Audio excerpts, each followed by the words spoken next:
Hi everyone, I hope you're good guys and welcome for a new video. So today I'm gonna talk to you about my Industrial Rave Techno template. And if you are new to the channel, this track has been creating during our live stream session, and so you can watch the whole process. But here today I'm just gonna do a video where I explain each element in detail and why they are here, what they are doing. And next week there will be another video when I will talk more about the arrangement, the automation variation, about mixing and the mastering. So first let's listen to the track and let's see how does it sound. So it is kind of industrial techno but kind of old school ravey kind of vibes. So yeah, let's start.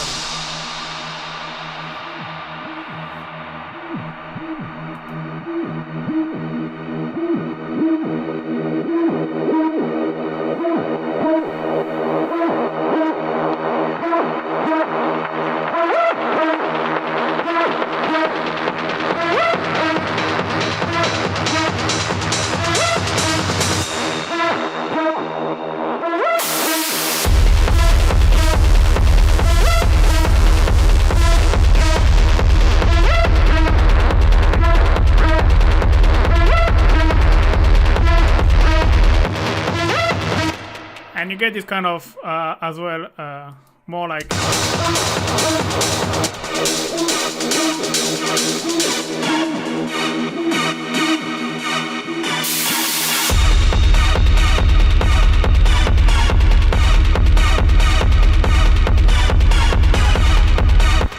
Alright, so that's the kind of mood of the track. Let's get started with the kick. There is two parts. There is this first part, which is basically the main kick. So basically I use my industrial kick rumble just to get this offbeat.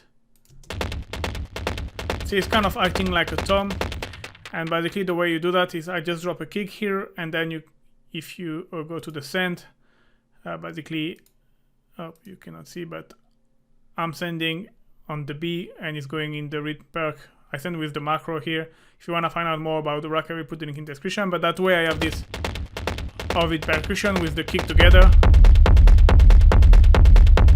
It gets this tan tan tan tan offbeat, nice offbeat percussion. That's one thing. And the thing is, the kick is, there is no process. You see there is a limiter, but it even doesn't even work, and it's just like a sample as it is. I just pitch it down to semitone, but that's the only thing I've done. Like, the kick was sounding as I wanted. I originally wanted to do something like Ensom tracks, and so I was looking for his kind of kick, which is kind of similar to this one. But yeah, so on the end I keep this kick because the groove was good, but still, yeah, one thing, the EQ is kind of important. I'm just boosting the low, and this is really removing this nasty frequency. I didn't like it, and here is just to add a bit more, helping cut through the mix. I have a bit repeat rack. I will come back to it when I will talk about the automation and arrangement. And yeah, that's it. The kick is just simple with this rumble. Obviously this help a lot, but I still wanted to have, you know, in industrial techno you have often like this distorted kind of rhythm as well on top, this kind of something like this. And the way I've done that, I've just basically duplicated this kick. As you can see, it's the same EQ, everything is the same. And I've just soloed the read perc, but the thing here, you can see the crunch, because basically the perc is like a return inside the drum rack with a delay and some amp and crunchy distortion. And the thing is, I wanted something a bit more, yeah, distorted, so I crank up the crunch knobs and I'd open the filter a little bit more. You can see the filter of the delay.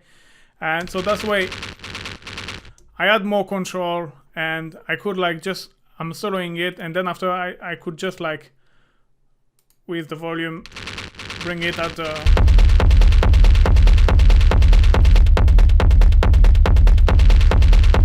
So yeah, you might not like it, I like it, that's the way I wanted it to sound, so, but it sounds great as well, without obviously.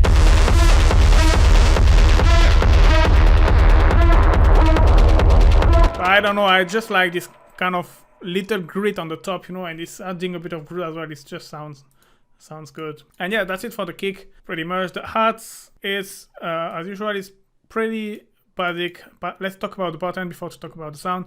You've got a close hats.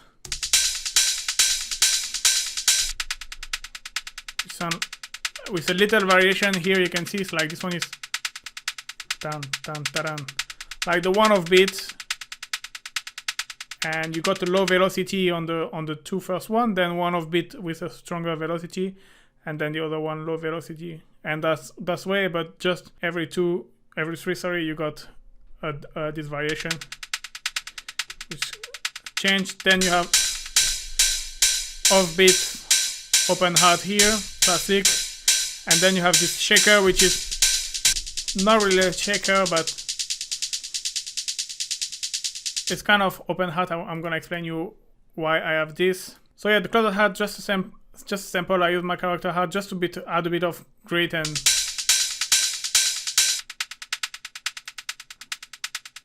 just make things louder a bit more.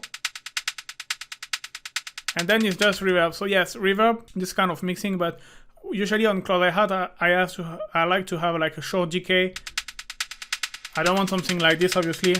I want something which sound more like a room, like if it was recording in the studio with the reverb of the room, basically, and not too much dry wet. As the opposite, the open hat, you can see the reverb is like way much more, rather than if it was like this is more like a room, and this is a bit more space, you know, and a bit more dry wet as well.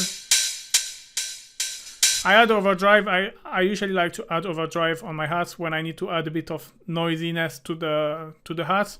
And for this kind of industrial techno, it's nice to have your hats a bit noisy.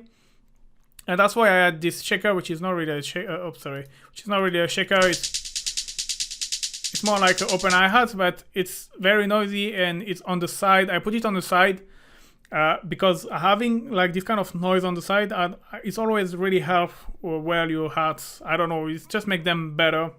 And it's very common as well in industrial techno to have this noise all around your head, basically. And yeah, then after it's some sidechain compression, because obviously you need to leave space for the kick. This is a kind of a classic 909 open hat, if I don't say nothing wrong. And then as over process, I just had a drum bass. Just add a bit of drive. That's very subtle. Even the dry rate is at 47%. And then the transient down is just to... I like to use the drum a bit that way with the transient knob a little bit down, because this way it kind of reduces a little bit the tail of the reverb, and you can see if I go this way it adds transient, but it adds as well a little bit of the room. But that way it kind of as well add a bit of transient, but gets reduced of the room. See, here is way much more noisier, and you kind of struggle to really hear the transient, rather than when you bring down, you hear more the transient, and you have less of this messy room effect, kind of. So yeah, that's how I like to use. And then I have auto filter, but it's just for arrangement purpose, so I will come back to it later. I have hats too, which is basically more or less the same use done for shaker, but it's just to add variation. It's like a very noisy hat. I actually use the Perc. You can see like that was the original Perc, and something like very noisy, and that I will filter and put on the side as well. You know, I use this delay as a has effect, and you see when you put in time and you delayed the right slightly to the left, is kind of creating this has effect, sorry. And you need to bring back the feedback to 0 and put the dry weight at 100%. And that's why you have them on the side and not in the middle, because if you bring everything in the middle of your lead, it's gonna conflict with the scent and the lead. And anyway, this hat is work well. It's like the ride is work well on the side. All right, and then again sidechain, and I will come back to the sidechain later because I almost sidechain everything. And then yeah, process, yeah, always a bit of reverb. So here again, a longer decay, because when it's noisy and I already want to be on the side, I don't mind to put a bit longer decay. Okay, then the ride. So the ride I wanted something a bit different than usual. You know, usually it's a 909 ride and it's kind of always the same sounding on all the track, and so it still sounds like a ride obviously, but it's a bit more darker. And here I play like it's not the original pitch. The original pitch obviously would have been C3 on the sampler, on the simpler, and so it's pitching up. But then, yeah, because if you listen the original, that's the original sample, but obviously it's pitched up because I play a higher key, and then I use the Redux to really like kind of make it darker and crush a little bit everything.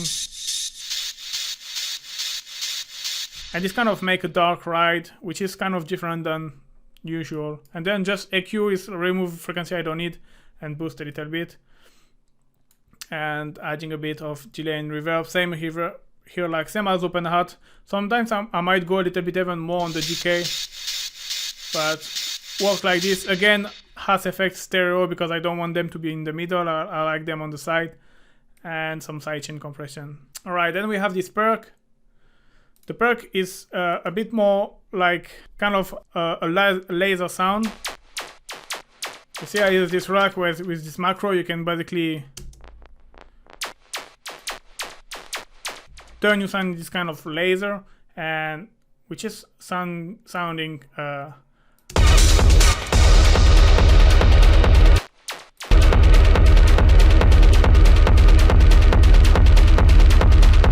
just to add a little bit of variation. I don't have like properly a Perc on this track.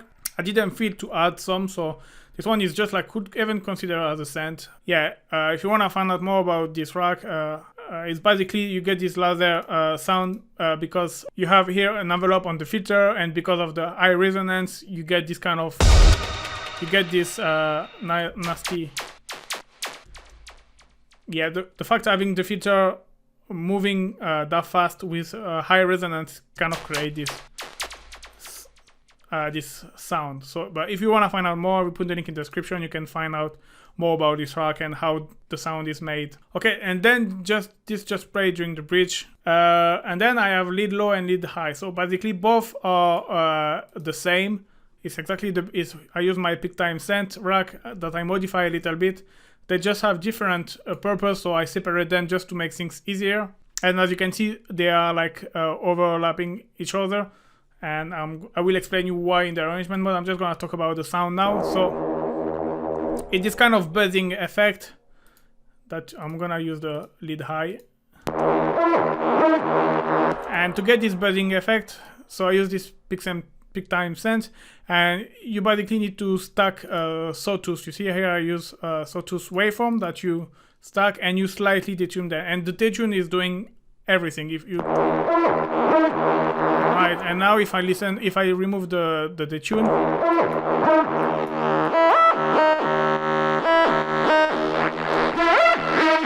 and then after you have to find the right one, which is sounding the right for you. So it's no secret, you have to experiment. But obviously, yeah, the main thing of this scent sound is the detune, and yeah, the rest is just filter automation. There is no even envelope. There is a bit of glide, so you can see here the pattern. You have G, and then you have G sharp, sorry, and you have D sharp, but 2 octave upper, and you have E, and with the glide you have this pitch modulation and this nice pitch variation between the two notes.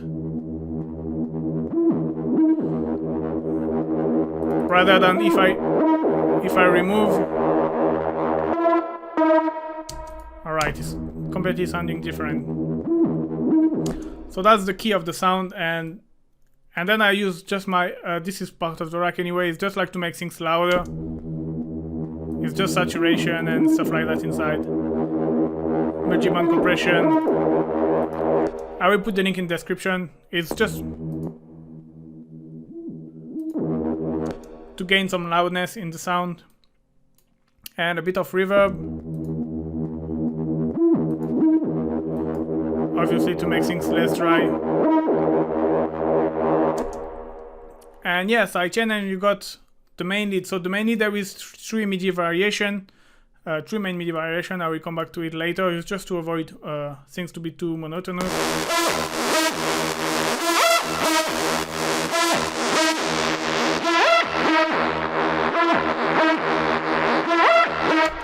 And yeah, as this lead low, I use it more like a drone synth sound. You see, it's like just this legato note, which is kind of adding a bit of tension, you know, because it's always there, and it's slightly module around the track. But you can hear it's the same sound, so I'm not gonna explain again. And then we have this key. So I wanted a kind of stabby, ravey kind of sound, and so I use my Super Saw lead, but obviously I tweak it a little bit from the original, because first it's like a Super Saw unison synth. So it basically, again, it's like detuning sound. So here it's square waveform, but with the unison you get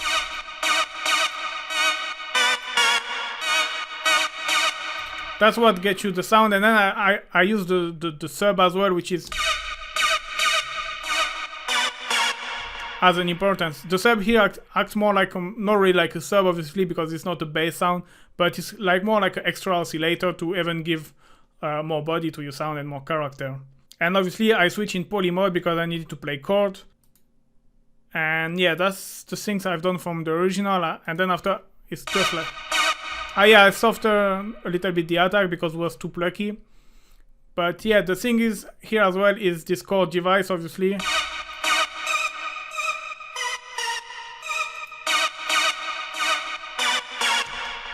So it's basically +7, +3, which is minor, and +10, which is the 7th.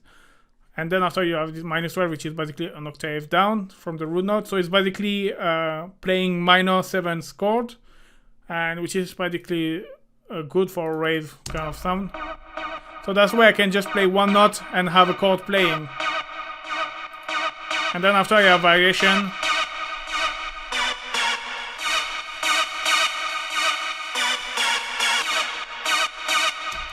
So this kind of classic sound. Yeah, again, if you want to find out more, all the effects, what they are doing individually, etc., I'll put the link at the description of this rack. And I have key stereo, so basically it's, again, I just duplicate it and I bring the whole things 12 semitone down. The thing why I've done that, because first I just have this one and the sound was a little bit weak. And we know when you have if I remove this one,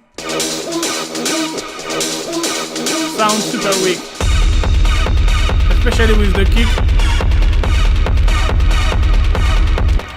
So the first thing I've done, I just duplicate. I wanted to make it stereo, so the first thing I've done, I just duplicate and I make it stereo, and I didn't put the -12. But the thing is,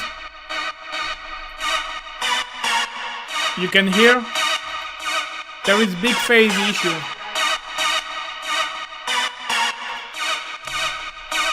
There is big phase issue, and I think this is because it's like a detuned sound, so everything is like detuned, everything is out of phase, it's just a big mess. So I tried different combination, and the thing which on the end worked the best was like actually to bring everything down 1 octave, so playing exactly the same things but an octave down, and keeping the same stereo, and that's the way there is no like a phase issue. And the thing is, my idea was really to have like more stereo, so here the point is like having the mid range, so the one which is an octave down on the side, and still keeping the one at the normal octave on the front, on the top of your stereo image. So that's where you can get a kind of triangle, if you know what I mean.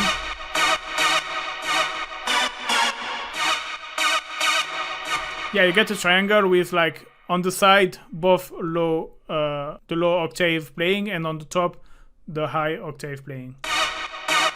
And this way you get a more powerful sound. And then both are sidechain.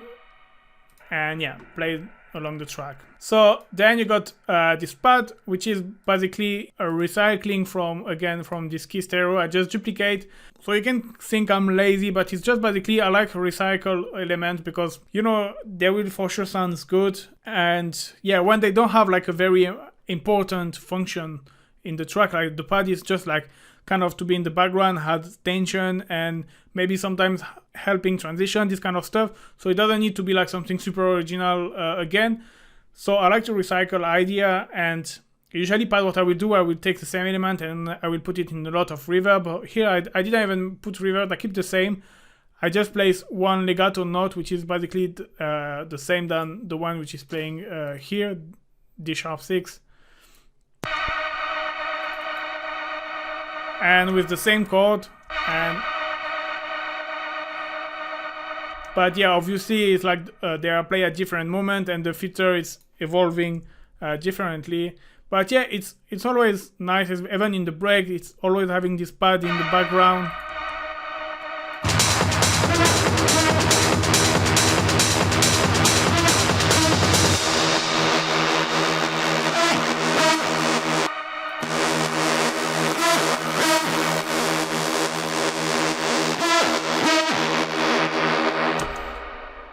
And again, I put it super stereo because obviously when it's gonna be in the same time than the key, I don't want to overlap with the key element. So for mixing purpose, obviously I put it on the side.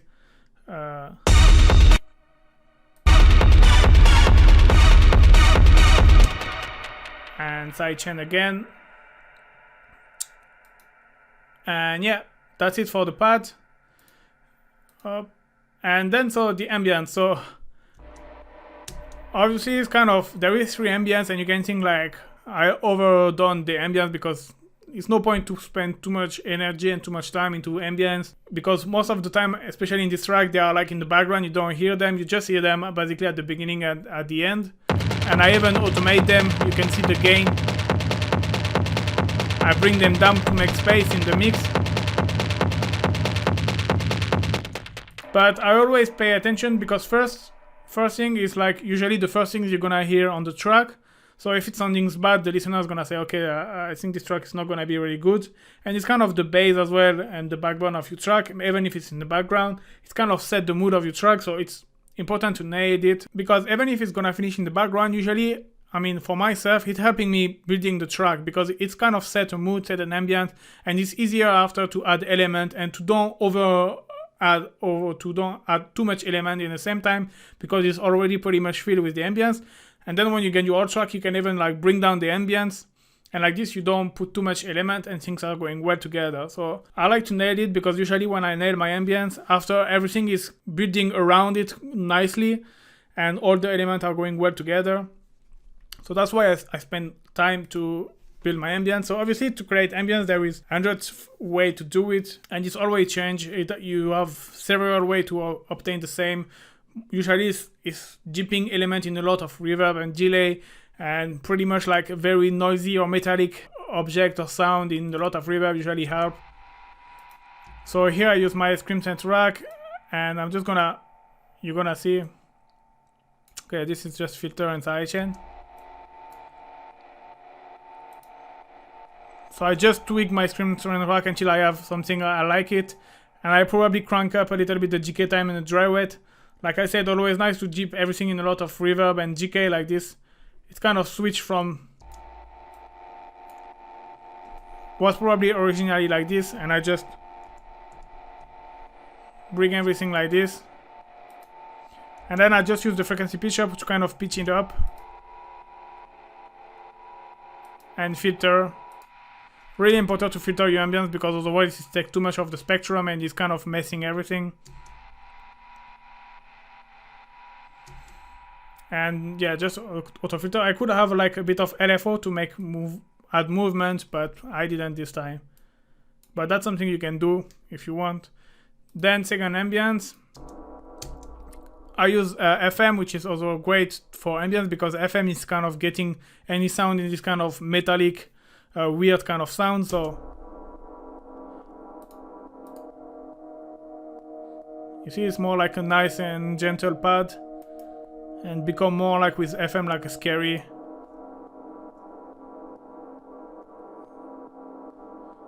and give a bit of anxiety as well. And same delay, reverb, it's delay making the space a little bit, and reverb really give this outer space effect. I could have been a bit more on the decay and dry wet, but was good like this. And I use the formant because I wanted like more like kind of, my original intention was like having a kind of voice effect that like, yeah, like a more like a voice, you know, like it can be good as well to sample vocal and to do the same, like pitch them down or up and then bring them in a lot of reverb. That can be an idea that you can experiment with to have like nice background ambience. And then this one, same again, the reverb you're gonna see. This just to make things louder. EQ, reverb, a lot of dry wet, a lot of decay. And here same, is Perc 05. You see very metallic percussion that I've looped. You can in the sustain mode like it's going back and forth. So basically it's playing to the in the right direction and coming back to the left, and you can see it's going like this. So it's like basically you transform a percussion into a loop, and according to which note you play, obviously it's gonna be pitched up or down. You see, if I play up, it's more something like this. If I play down, it's more something like this.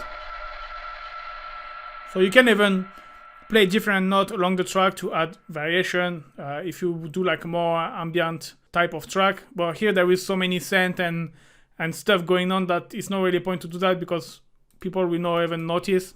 But yeah, just to give you ideas. And then we go to, okay, ride, snare, and add SFX. So usually I like to create myself the SFX, and I usually take elements from the rack. So what I will do, I will create a MIDI. And for example, I will take, you can take for example the drum rack. I'm just gonna show you an example for one. I'm like, okay, I'm gonna use maybe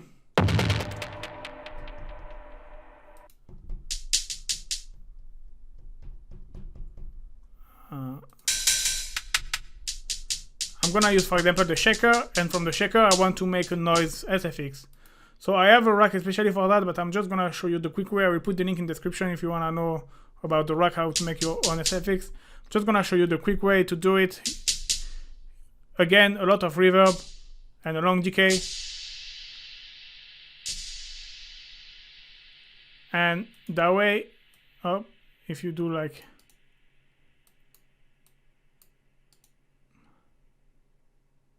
that MIDI clip, if you do like this, okay, it's nice. You can play with the freeze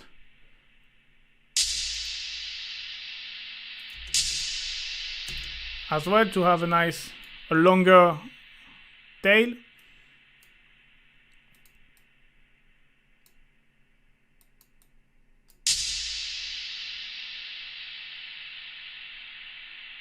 Okay, and then you can just free stack and then right it again, flatten. And so that's the way you have this one. So I'm just gonna bring a little bit the volume up, and you have your SFX like this. So you have different way.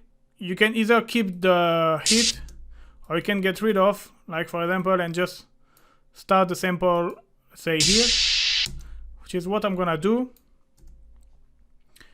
And yeah, and this way you can do that, for example, and then you just duplicate, press R, it's gonna reverse, and then bring them both together. And then what I like to do is again adding a bit more reverb like this to make it less dry. So again, you can put a long decay because it's SFX, and that way you should have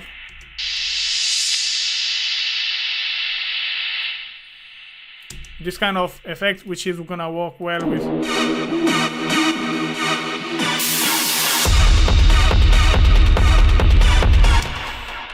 So basically that's how I create the ride, snare, and hats SFX. So little tips, if you want more noisy kind of SFX, use hats and ride and this kind of stuff. If you want more like dark SFX, it's nice to use snare or percussion and pitch them down. And, you know, you get a different flavor than the noise stuff. You see, you get more like a scary effect. It's just something nice and different to try. So yeah, that's a quick way to easily do SFX. Like SFX in techno are not that important, so you don't really need to spend 10 hours to automate everything. And then we have this noise spray. So that is something that I use in my own track, and I just decided to share it. It's basically, I call it noise spray because it reminds me like a kind of spray effect, or like, you know, this CO2 cannon in festival, this kind of stuff. So it's just like a noise basically. There is some automation, but it's just like, oh, just me put it. It's a LFO and the filter, and you get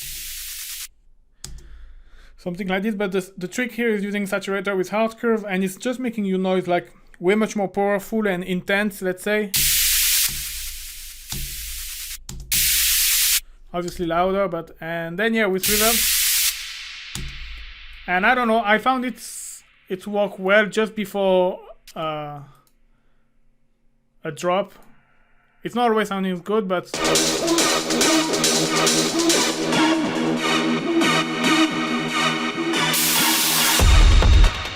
rather than without.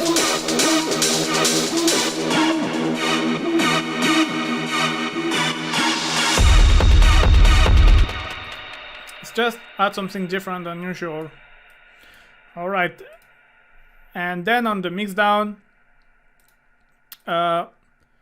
So if you wonder why I have a mix down, I will explain in the next video. And I just have so mix down basically is my master or pre-master, and it's where I put my master FX. So I have a low cut for all of the break, and I have as well utility with control the stereo and the gain, and this rather rack, which I will talk in next week video, where I will explain more about the arrangement and automation and stuff like that. So I think that's it for now. I explained all the elements, what everything does, and next week I will talk about more like how I arrange stuff, what automation, how to make track less boring, and all this kind of stuff, mixing a little bit, talking about, even if I already talk a little bit with the hat and stuff like that. And I will talk about the master chain as well. So yeah, don't forget to like and subscribe, and see you soon guys. Bye bye.